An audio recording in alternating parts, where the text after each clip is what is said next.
নমস্কার, সনাতন যাত্রা অফিসিয়াল এর নতুন ভিডিওতে আপনাদের সকলকে স্বাগতম।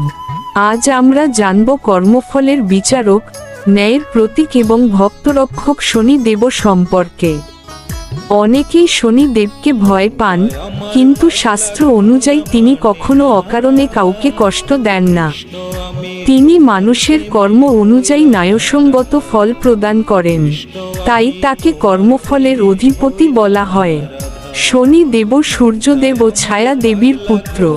তিনি সত্য, ধৈর্য, সততা এবং ন্যায়ের পথ অনুসরণ করতে মানুষকে শিক্ষা দেন। যারা অন্যায়, অহংকার ও প্রতারণার পথ বেছে নেয়, শনি দেব তাদের কর্মের ফল ভোগ করতে বাধ্য করেন। আবার যারা সৎ কর্ম করে, পরিশ্রমী হয় এবং অন্যের উপকার করে, শনি দেব তাদের ওপর কৃপাদৃষ্টি বর্ষণ করেন।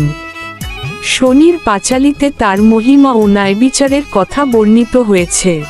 ভক্তিভরে শনি দেবের নাম স্মরণ, প্রার্থনা এবং সৎ জীবনযাপন মানুষের জীবনে শান্তি, ধৈর্য ও শুভ ফল এনে দেয়।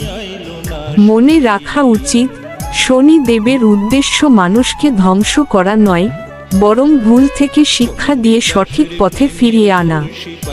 শনিবার ভক্তিভরে শনি দেবের পূজা, তিলের তেলের প্রদীপ ঝালানো, দান ধ্যান এবং অসহায় মানুষের সেবা করা অত্যন্ত শুভ বলে মনে করা হয়।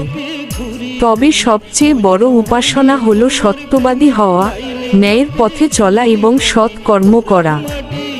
ভগবান শনি দেবের আশীর্বাদে আপনাদের জীবনে সুখ, শান্তি, সুস্বাস্থ্য ও সমৃদ্ধি নেমে আসুক।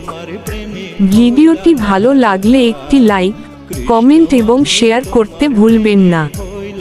জয় শনি দেব।